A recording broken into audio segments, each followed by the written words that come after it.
Orgánica 5 de 1985, que hablaba sobre la financiación de los partidos y el derecho del sufragio universal. Hola, muy buenos días. Mi nombre es Inés García Leal y junto con mis compañeras, como integrantes del equipo Sección al Campo, defenderemos a lo largo de este debate que sí que deberíamos cambiar el actual sistema del presidente del Gobierno por un sistema de elecciones presidenciales, porque el sistema presidencial trae mayores beneficios que el actual sistema parlamentario. Y defenderemos esto a través de 3 argumentos. Comencemos con nuestro primer argumento, que se evitan concesiones exageradas a partidos minoritarios. Es que en el actual sistema existen muchos partidos minoritarios con pocos diputados que logran a veces conseguir una posición muy importante.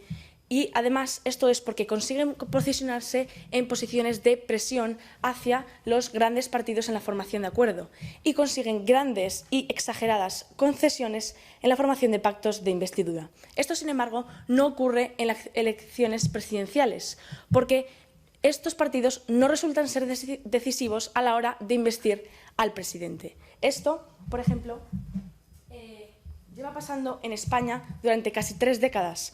Como ejemplo, las cesiones a nacionalistas del PP y del PSOE, como explica este artículo de La Información. Pasemos ahora a nuestro segundo argumento, que es una mayor estabilidad. Y es que el sistema presidencial establece una mayor estabilidad debido a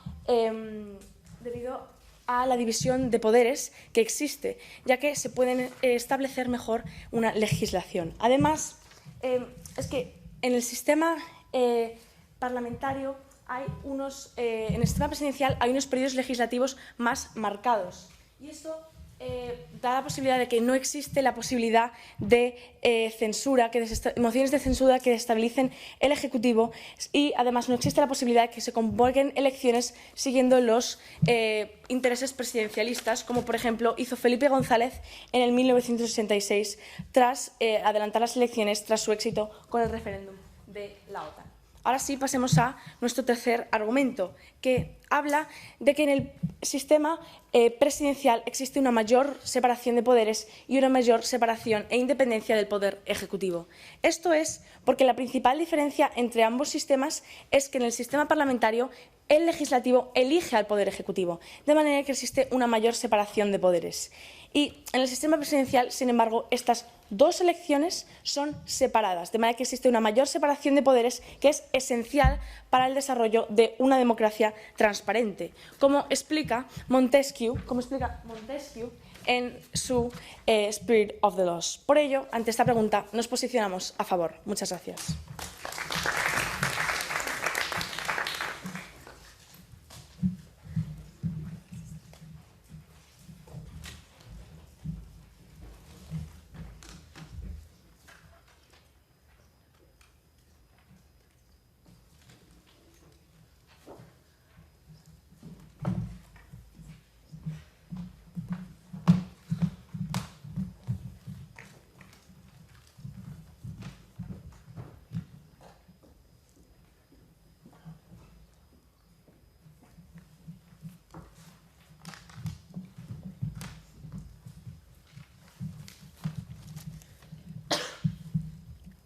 Esta es la situación actual de España. Buenos días, mi nombre es Elena Porras y junto a mi equipo, formado por José Luis Navas, Fernanda Marcos y Lucía Gros, vamos a defender la pregunta que se nos plantea hoy de ¿debe sustituirse el actual sistema de investidura del presidente del Gobierno por la celebración de elecciones presidenciales? Respondemos con un claro no. No, porque nuestro sistema es el único que se adecua y la mejor forma de dar respuesta a la demanda de la sociedad. Gana este debate el que demuestra que su sistema cumple mejor los objetivos del presidente del Gobierno, que es representar correctamente a los ciudadanos. Y vamos a demostrar cómo con nuestro sistema se cumplen estos objetivos. Para ello nos basamos en 2 argumentos, uno de diversidad y otro de realidad. En el de diversidad decimos que el Gobierno tiene que ser una representación de la población a la que gobierna. Las preferencias de la población actual son muy diversas, como podemos ver en los resultados de las elecciones. Y para que el Gobierno se adopte, tiene que incluir toda esta diversidad y todos estos puntos de vista. Esto se consigue a través de los pactos y coaliciones que permite nuestro Gobierno. Sin embargo, con el sistema de presidencialismo no se conseguiría la representación de toda la población ni se incluirían todas las realidades. De esta manera no se cumplirían todos los objetivos del Gobierno. Y por ello, este argumento de diversidad responde a la pregunta que se nos plantea hoy, porque nuestro sistema es la única forma de garantizar que todos los españoles estén bien representados. Ahora vamos con nuestro segundo argumento de realidad. Observemos estos datos. Son los escaños resultantes de la reciente votación. Si estuviésemos en un sistema presidencialista, PSOE, con 123 escaños, gobernará al tener esta mayoría simple. Gracias al sistema parlamentario, vemos ese 123 como el 35% de la población que es, ya que detrás del nombre de mayoría simple se esconde la minoría. No podemos dejar que nos gobierne lo que un 35% de la población quiere, mientras un 65% de la población está en desacuerdo. Gracias a la posibilidad de pactos que nos ofrece nuestro sistema, solo se puede gobernar teniendo a más del 50% de la población contenta. Por ello, nuestro argumento de realidad responde a la pregunta que se nos plantea hoy, porque nuestro sistema es el único que tiene un gobierno con el que la mayoría real de los españoles está contenta. Y por ello, a la pregunta que se nos plantea hoy, respondemos con un claro no. No, porque nuestro sistema es el único que se adecua y la mejor forma de dar respuesta a la demanda de la sociedad. Y para ello nos basamos en dos argumentos. Uno de diversidad, en el que decimos que el Gobierno tiene que ser una representación de la población a la que gobierna y que las preferencias de la población actual son muy diversas, como he enseñado antes en los últimos resultados de las elecciones.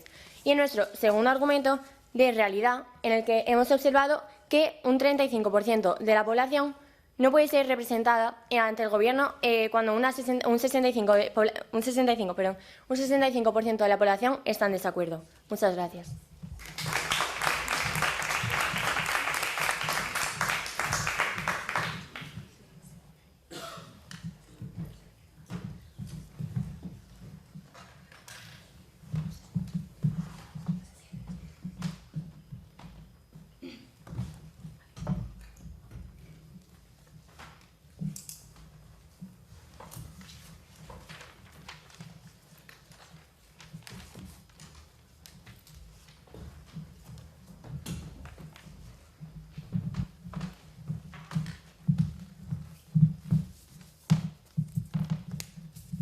Buenas tardes, mi nombre es Lucía Gros y junto a mi equipo, ante la pregunta que se nos plantea hoy, respondemos con un claro y rotundo no. No, porque nuestro sistema es el único que se adecúa y es la mejor forma de dar respuesta a la demanda de la sociedad. Y para ello nos basamos en dos argumentos, uno de diversidad y otro de realidad. Pero antes de explicarlos, procederé a refutar algunos de los aspectos del equipo contrario. En primer lugar, nos dicen que hay demasiados partidos minoritarios y se les da demasiada importancia.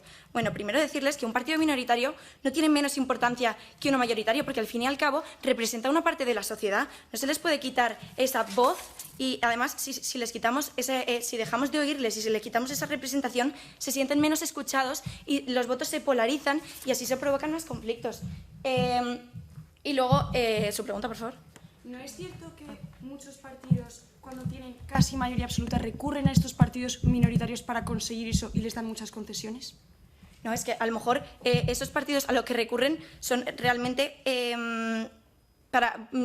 coinciden con sus ideales y están pactando y entonces les ayudan a ello. Por ejemplo, Vox, si se le hubiese quitado toda esta representación que dicen que es innecesaria, no hubiese podido crecer como esta evolución que hemos visto desde las últimas elecciones hasta entonces ha crecido de una manera que eso solo nos lo permite nuestro sistema. Y luego además también nos hablan de que la separación de poderes y la división de poderes genera más estabilidad. Bueno, para empezar, si cada uno va por su lado, el país no prospera. De hecho, en casos de que haya diferentes partidos en cada uno, provocaría un bloqueo. Y es que este bloqueo no sucede en nuestro partido porque es que la estabilidad la ofrecemos gracias a los pactos que ofrecemos en el nuestro, y esto lo explicamos en nuestro primer argumento que procederé a explicar ahora mismo. La diversidad. Hablamos de que el Gobierno tiene que ser una representación de la población a la que gobierna, que es el principal objetivo del Gobierno. Por tanto, la diversidad no puede estar exclusivamente en el Parlamento, porque es que si no, al tomar cualquier decisión, no todas las voces serían escuchadas, como ya hemos dicho, y prácticamente ninguna la suya propia, ya que se trata de un solo partido, es decir, un solo tipo de ideales al frente de un país tan diverso. Y con el sistema actual, muchas más voces son escuchadas, representando así correctamente a los ciudadanos. Pero es que además, gracias a que hay pactos en nuestro sistema, los partidos que forman parte del Gobierno están todos pendientes unos de otros y así se genera un control para que las cosas no se hagan de manera y se asegura de que las cosas salgan bien. De hecho, y así evitamos cosas como con lo que sucedió en Andalucía, que PSOE gobernó solo sin control y provocó una inmensa corrupción. De hecho, no sabemos qué se hizo con 5.000 millones de euros durante ese gobierno. Y no les digo esto, o sea, les digo esto porque corrupción puede haber en los dos partidos, pero es que esto fue en 2015, nuestra sociedad ha seguido evolucionando y, como les decimos, es que ahora es cada vez tan diversa que necesitamos recurrir a estos pactos, por tanto nos ahorramos estos problemas. El problema es que con su sistema nos llevamos directamente a esa corrupción. Por tanto, nuestro sistema es la única forma de garantizar que todos estén representados, que al fin y al cabo es el principal objetivo del Gobierno. Y luego, nuestro segundo argumento, hablamos de la realidad. Observemos estos datos. Son los escaños de la última votación. Pues si estuviésemos en un sistema presidencialista, presidencial, el PSOE podría haber gobernado con 123 escaños, que gracias a nuestro sistema vemos estos 123 como el 35% de la población que es, ya que detrás del nombre de mayoría simple lo que realmente se esconde es una minoría. No podemos dejar que lo que el 35% de los españoles quiere se lleve a cabo cuando el 65% está en descontento con esto.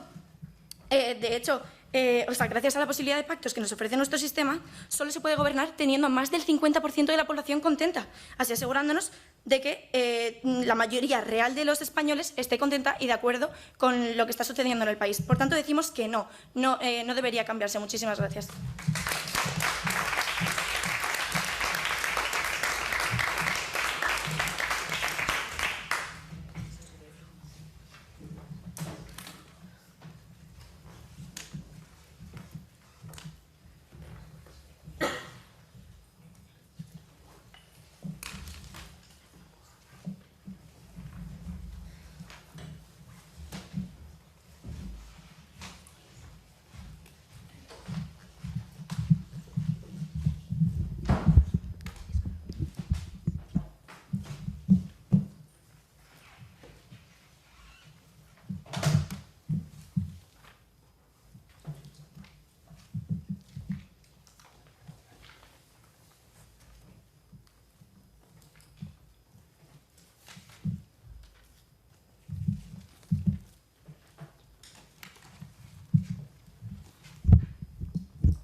Las batallas no se ganan con buenas ideas, sino con soluciones prácticas. Buenas tardes, mi nombre es Mara Sánchez y en este turno de refutación, en primer lugar, haré unos comentarios sobre la línea del equipo contrario para luego pasar a construir. Veamos los dos argumentos que nos traían. El primero habla de la diversidad y nos decía que la gente estaba más representada por los pactos. Con un sistema de elecciones presidenciales, la gente se sigue viendo representada en el Poder Legislativo, es decir, la gente va a seguir votando al Poder Legislativo y se va a seguir viendo representada con ellos. Y de hecho, creemos que es mucho más importante que la gente se vea bien representada en el Poder Legislativo, porque al fin y al cabo es el poder que lo que hace es crear las leyes que son lo que más impacto va a tener en nuestra vida. Pero es que, en segundo lugar, creemos que sigue habiendo pactos, aunque se elija al presidente con unas elecciones presidenciales, lo que no hay son pactos en la sesión de investidura. ¿Y por qué no queremos estos pactos en la sesión de investidura? Porque dan grandes concesiones. Y aquí quiero aclarar algo que nos ha dicho el equipo contrario, y es que nos decían que, claro, que los partidos minoritarios también son importantes y hay que escucharles. Y estamos de acuerdo. No decimos que los partidos minoritarios no sean importantes. Es más, son muy importantes y es muy bueno que estén representados en el Congreso y que la gente se vea representada. Lo que no queremos es que existan concesiones exageradas a estos partidos y que están injustificadas. Y por eso voy a pasar rápidamente a desarrollar nuestro primer argumento, que es el que evita concesiones exageradas a partidos minoritarios. Como aquí les traigo otro ejemplo, que es el Pacto de Majestic, que fue un pacto firmado en 1996 entre el PP y Convergencia y Unión, según el cual el partido de Pujol daba apoyo a la investidura de Aznar como presidente del Gobierno a cambio de más competencias a Cataluña. ¿Qué es lo que crea esto y qué es lo que podemos evitar si tenemos unas elecciones presidenciales? Estamos evitando estas concesiones y, por lo tanto, este agravio comparativo tan grave entre comunidades autónomas de que unas comunidades estén llevando muchos más beneficios que otros. Y, por otro lado, creemos que el presidente va a ser más legítimo porque tú le votas directamente y no llega al poder a base de darle concesiones a otros partidos que son tremendamente injustas, porque lo que hacen es darle más competencias pues, en infraestructuras, en sanidad o en cualquier cosa, y por lo tanto creemos que esto es injusto. Y ahora pasemos al segundo argumento, y era el de realidad, y nos decía que el Gobierno iba a ser más representativo porque ese Gobierno va a representar a más gente. Lo que nosotros creemos es que esto es falso. ¿Por qué? Porque muchas veces a quien tú votas, por ejemplo, para que te represente en el Congreso, no es a quien tú quieres de presidente. Por ejemplo, yo puedo votar al PP y querer que el PP me represente en el Congreso, pero luego a lo mejor a mí Pablo Casado no me gusta. ¿Por qué? Porque a lo mejor a mí me gustaba mucho Soraya Sáez de Santamaría y Pablo Casado realmente no me gusta, y yo, si tengo que elegir a un presidente, prefiero que sea Albert Rivera y no Pablo Casado. Por lo tanto, creemos que cómo mejor va a estar expresada esta voluntad del pueblo va a ser si elegimos directamente al presidente que queremos. Dicho esto, pasaré a nuestra postura, pero antes su pregunta. ¿No cree que si el presidente pasa directamente al poder carecería de control? Creemos que en el sistema presidencial hay bastantes cosas que lo que hacen es regular es controlar el poder que puede tener. Por un lado, las medidas, por ejemplo, pasan por el Congreso antes de pasar por el presidente, y el Congreso sí que se ve controlado por el Poder Legislativo. Y por otro lado, por ejemplo, a que el presidente tenga derecho a veto, si 2/3 del Congreso no están de acuerdo con lo que quiere vetar, este derecho a veto no se ejerce. Por lo tanto, creemos que el presidente sí que va a estar controlado aunque se realicen estas elecciones presidenciales. Y ahora va a ser el segundo argumento que traíamos, y era el de la mayor estabilidad. Los periodos legislativos están marcados y con esto conseguimos que, por ejemplo, no pueda venir un ejecutivo y se aproveche para convocar elecciones cuando él quiera, o también las mociones de censuras, que, como dice esta evidencia de la American University International Law Review, pueden ser removidos del poder con una moción de censura por un mero desacuerdo político. Es decir, muchas veces estas mociones de censura se hacen por meros desacuerdos políticos y no porque sea la voluntad del pueblo. Y, en tercer lugar, la mayor separación de poderes. Le explicaba a mi compañera por qué esto es tan importante, y es que creemos que con el sistema parlamentario, al estar el Poder Ejecutivo y el Legislativo muy unidos, hay muchas veces que la gente no se interesa por el Poder Legislativo, la gente no tiene interés, por ejemplo, en los senadores, y creemos que si conseguimos separar estos poderes, el sistema ejecutivo y el judicial no van a estar tan juntos, y por lo tanto vamos a conseguir que la gente se interese más. Por todo esto, hoy estamos a favor de la pregunta. Muchas gracias.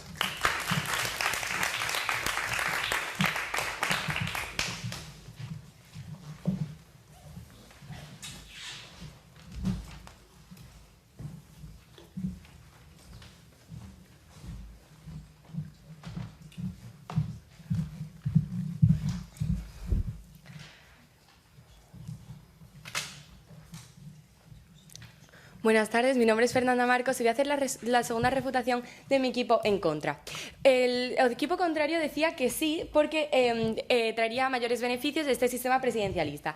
Se basaban primero en su primer argumento de que las minorías se les da demasiado poder, pero ¿qué pasa si a estas minorías las vetamos completamente, como quiere hacer su sistema, de no dejarles ninguna posibilidad de estar en el gobierno? Que estas minorías, que ya normalmente están muy polarizadas, se polaricen aún más. ¿Y qué pasa con esto? Pues que pasa, por ejemplo, lo que pasó con el referéndum en Cataluña, que no se sentían escuchados y tomaron la justicia, hicieron como a ellos les convenía. Entonces esto tampoco sería positivo para el país. También nos dicen aquí que los políticos se venden a otros partidos minoritarios para conseguir hacer gobierno. Aquí les decimos que el problema entonces no es del sistema en sí, porque el concepto de pactar, de ideas comunes que pacten para llegar a un acuerdo y así hacer un futuro mejor para España, no es el malo. Lo malo es que un político, pero el político en sí, no el sistema, anteponga sus prioridades de llegar al gobierno antes que cumplir sus objetivos, sus principios. Su pregunta. Sí. ¿No es cierto que las minorías pueden seguir pactando, seguir siendo escuchadas y teniendo voz en el Congreso, aunque no se celebre una sesión de investidura?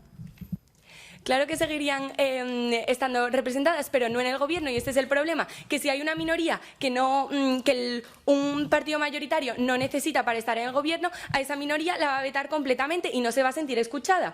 En su segundo argumento de estabilidad, nos dicen que no hay mociones de censura, más estabilidad, que no se puede adelantar a las elecciones. Esto porque es malo. Esto sería negativo para la actualidad. ¿Qué habría pasado si Pedro Sánchez no hubiera podido adelantar las elecciones? Que nos quedamos sin presupuestos, nos quedamos sin poder sacar medidas adelante. Esto lo que genera es un estancamiento de la sociedad, que al final no es positiva, sino todo lo contrario, ya que si vemos que un gobierno no está funcionando y no le damos ninguna posibilidad de que se cambie, se dé una alternativa, ¿qué es lo que pasa? Que se bloquea. Y no, aquí también nos dicen que anteponen los partidos políticos anteponen sus sus prioridades para convocar elecciones, pero no son las prioridades del partido, sino las de toda España, porque no queremos que si España se estanca no es solo el PSOE, es toda la sociedad. Aquí, en el tercer argumento, nos hablan de la separación de poderes. ¿Cómo es el poder legislativo y ejecutivo? Pues bien, en nuestro sistema actual... lo siento, no voy a responder a más preguntas. En nuestro sistema actual, por ejemplo, los presupuestos para hacer luego las decisiones ejecutivas se tienen que pasar por una Cámara Legislativa, o sea, el Congreso. ¿Qué va a pasar en su sistema? Pues que como se mantienen las elecciones, el Congreso va a ser el mismo. O sea que esto realmente no va a hacer ninguna diferencia, porque si el Poder Ejecutivo quiere aprobar sus presupuestos para luego poder llevar a cabo las decisiones ejecutivas, va a tener que seguir pasándolas por el Congreso. Por lo tanto, esto está totalmente fuera de debate porque sería un punto igual en los dos sistemas. Nosotros, ¿qué decimos? También nos dicen que... a nosotros que, por ejemplo, es mejor votar mejor al presidente porque te puedes sentir representado con el presidente pero no con el candidato. Aquí el problema no es el sistema, sino las listas abiertas, que las listas se puede cambiar de unas listas cerradas a unas abiertas sin la necesidad de hacer todo el cambio del sistema, y eso también está totalmente fuera de debate porque tampoco tiene nada que ver. Por lo tanto, nosotros respondemos a la pregunta con un claro y rotundo no. No, porque es nuestro sistema es el único que se adecua y es la mejor manera de dar respuesta a la demanda de la sociedad, por nuestro argumento de diversidad y de realidad. Muchísimas gracias.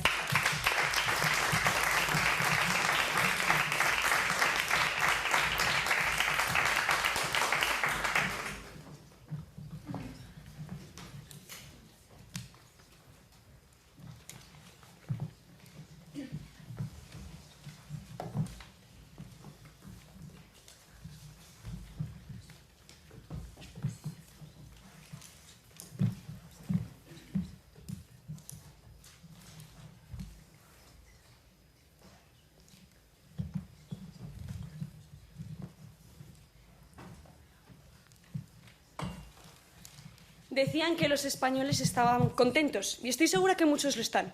Pero estoy segura que muchos también tienen miedo cuando van a votar a las urnas, porque no están muy seguros si Ciudadanos al final va a pactar con Podemos, con el PSOE. No están muy seguros los que quieren votar, por ejemplo, a la derecha o a la izquierda, quién va a pactar con quién. No están muy seguros de quién va a cumplir sus respectivas promesas. Por tanto, este sistema, si algo, es mucho más representativo. Voy a empezar refutando su primer argumento. Aquí nos hablan de la diversidad y la importancia del pacto. Recordamos una cosa, y es que en nuestro sistema va a seguir estando la necesidad de pactos constantes en el sistema legislativo. Pero ahora voy a demostrar, con esta segunda refutación, por qué precisamente en el sistema que proponemos nosotras se mantiene mucho más la presencia de partidos minoritarios y se elimina este bipartidismo que ahora no está, pero que es una gran amenaza para España. ¿Por qué? Porque el sistema parlamentario, lo que pasa es que muchas gentes pueden recurrir al voto útil. Por ejemplo, yo a lo mejor me gusta PSOE y me siento muy identificada con PSOE, pero si tengo miedo que el PSOE pacte con Ciudadanos, o al revés, puedo ser del PP y tengo miedo que puedo ser de Ciudadanos y tengo miedo que Ciudadanos pacte con el PSOE, pero yo soy de derechas, pues entonces a lo mejor muevo mi voto al PP. Es decir, hago el voto útil para prevenir esto, pero que más me represente es Ciudadanos. Entonces, en el sistema que nosotros proponemos, las personas pueden mover el voto útil al presidente. Al final del día, esto es un presidente que me representa, pero lo más importante para mí es el legislativo. ¿Por qué? Porque son las leyes que me van a regir, son las leyes que directamente me van a afectar. Por eso quiero estar sobre todo representada en el legislativo. Puedo mover el voto útil al presidente para que no se invista a alguien que no quiero, pero... en definitiva, sí, puedo votar a quien quiero en el sistema legislativo. Por tanto, al prevenir este voto útil, lo que conseguimos es más multiculturalidad, que no se coge este voto útil y que haya mucha más diversidad en el Congreso. Pero vamos a una segunda cuestión importante en este debate, y es el problema de las segundas elecciones, porque ellos nos planteaban, ¿qué pasa si hay un bloqueo? Bueno, pues entiendo que del bloqueo se sale. Así habla esta evidencia de Harvard, que habla, por ejemplo, del bloqueo de Barack Obama y explica cómo efectivamente se acaban saliendo de estos bloqueos.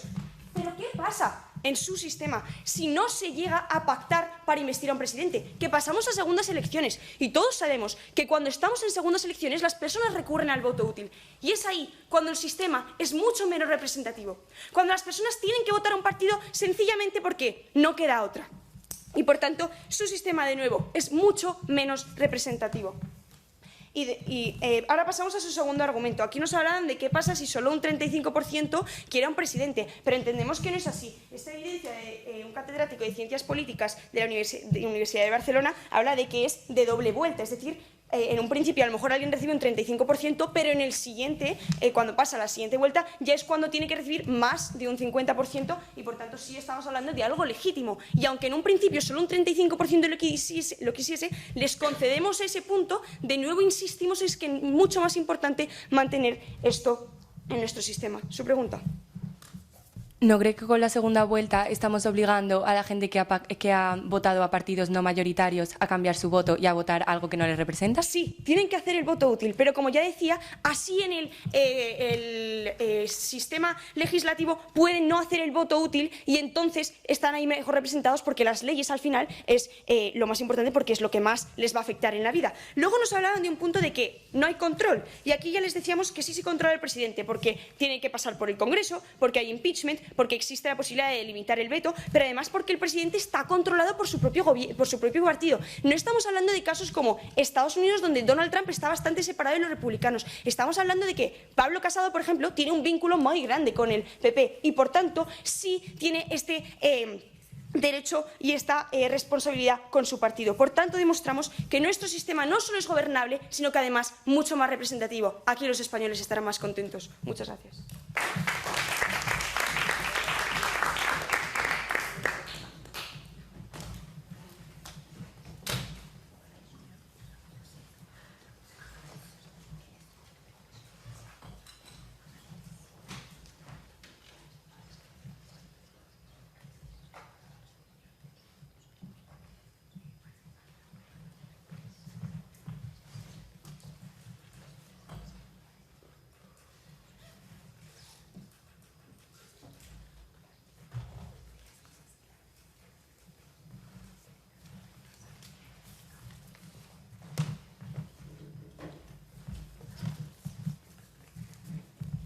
Buenas tardes a todos, soy José Luis Nava y hoy voy a hacer el turno de conclusión. Mi intervención se va a dividir en dos partes. Primero de todo voy a decir lo que ha pasado en el debate, los argumentos del equipo contrario y nuestras refutaciones. Y segundo, voy a explicar mi línea argumental que se ha mantenido firme durante este debate. Vale, el equipo contrario traía primeramente un argumento en el que decía que se le está dando demasiado peso a los partidos minoritarios. Esto ha quedado refutado por Fernanda y por Lucía en las dos refutaciones. Fernanda diciendo que si las minorías no están en el gobierno, no se les necesita, por tanto no se les escucha. Después también hemos dicho que sí, eso, que al fin y al cabo los partidos minoritarios al fin y al cabo son una parte de la población y sí necesitan ser escuchadas. Y las minorías no se pueden votar, lo ha dicho Fernanda, debido a que se polarizan más aún de lo que están. Y hemos puesto el ejemplo de Cataluña. Vale, después ellos han traído un argumento de estabilidad, en el que hablaban de la división de poderes, da una mayor estabilidad.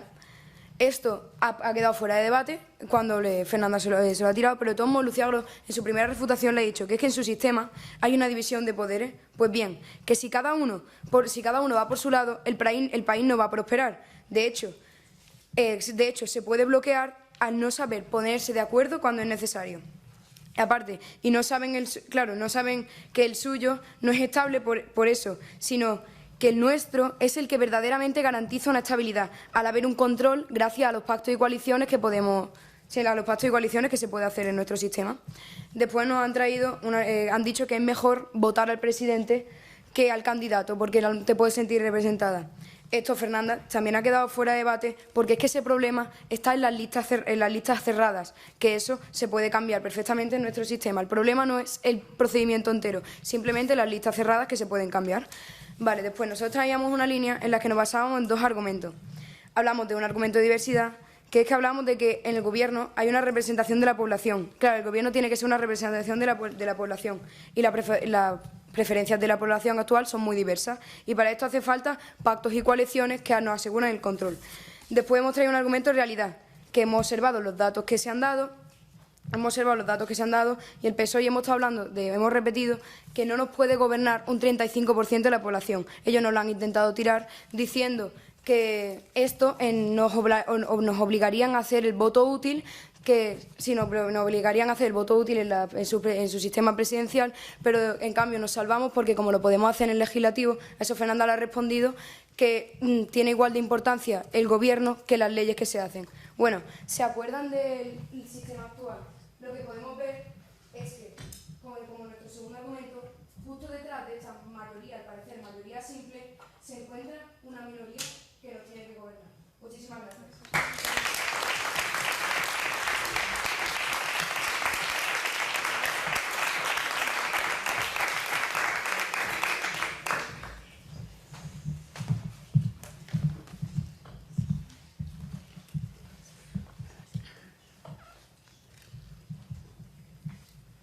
Estimado jurado, público y equipo contrario, buenas tardes y muchas gracias. Mi nombre es Sara Gómez y junto a mis compañeras y tras la pregunta del debate solo hemos podido defender que sí, que debemos sustituir el actual sistema de investidura del presidente por un sistema de elecciones presidenciales. En ese turno veremos la postura en contra y cómo fue refutada y a continuación pasaremos a la postura a favor. La postura en contra nos plantea una postura con dos argumentos. En primer lugar, un argumento de diversidad y nos hablaban de la representación de los pactos y las coaliciones. Tres refutaciones por parte de mis compañeras. Por parte de mi compañera Mara es que en el sistema de elecciones presidenciales la gente se sigue viendo representada por el poder legislativo, que es al que votan. Y esto es importante porque el poder legislativo al fin y al cabo lo que representa son las leyes. Una segunda refutación es que sigue habiendo pactos en nuestro sistema, pero no en la sesión de investidura. Y esto es positivo porque de esta manera no se conceden y se evitan las grandes concesiones. Y una tercera refutación por parte de mi compañera Rebeca, y es el beneficio del voto útil. Y cómo este es más representativo en el sistema presidencial, porque al fin y al cabo este va directamente al presidente. Un segundo argumento por parte de nuestros compañeros, y es la realidad, y cómo es la representación, etc. Dos refutaciones por parte de mis compañeras. Por parte de mi compañera Mara es que elegir directamente representa más la voluntad ciudadana, porque en el sistema parlamentario yo puedo querer que me represente un partido en el Congreso, pero no que su líder sea mi presidente. Y una segunda refutación por parte de mi compañera Rebeca, y es que es cierto que a lo mejor en las presidenciales en la primera ronda será un 35%, pero es que hay una segunda ronda, de modo que hablamos de algo legítimo. Dicho esto, pasemos a nuestra postura. En nuestra postura se centra tanto en el plano teórico como en el plano práctico, y lo defendemos a través de tres argumentos. Un primer argumento, y es que se evitan concesiones exageradas e injustificadas por parte de partidos minoritarios. Pues en las elecciones presidenciales se representa en mayor medida, mayor voluntad, lo que quiere el pueblo, pues evitamos ese desequilibrio y ese agravio comparativo entre comunidades autónomas. Con esto lo que conseguimos es un presidente más legítimo, ya que no llega al poder a base de concesiones injustificadas, sino que llega al poder porque le votan y porque le quieren. Por parte de nuestros compañeros nos dicen que los partidos minoritarios son muy importantes, pero que no se ven representados en el sistema presidencial. Y efectivamente estamos de acuerdo que esas minorías son muy importantes. Lo que ocurre es que no queremos darles estas concesiones exageradas en nuestro sistema. Un segundo argumento de mayor estabilidad. En este argumento lo que defendíamos es que los gobiernos pueden ser derrocados a través de mociones de censura, y que es cierto que hay veces que llegan al poder partidos que no tienen suficientes votos, de manera que se hacen otras elecciones y esto lo hace mucho más inestable. Mientras que en el presidencial los periodos legislativos vienen marcados. Y un tercer argumento, y es que hay una mayor separación de poderes, y esto es positivo porque respeta de una manera más justa la voluntad popular. Comenzaba mi compañera con una multitud de leyes que se han aprobado bajo este techo, con la función de mejorar la democracia. Y es que este nuevo sistema que les queremos plantear cumple la misma función, representar mejor la democracia. Muchas gracias.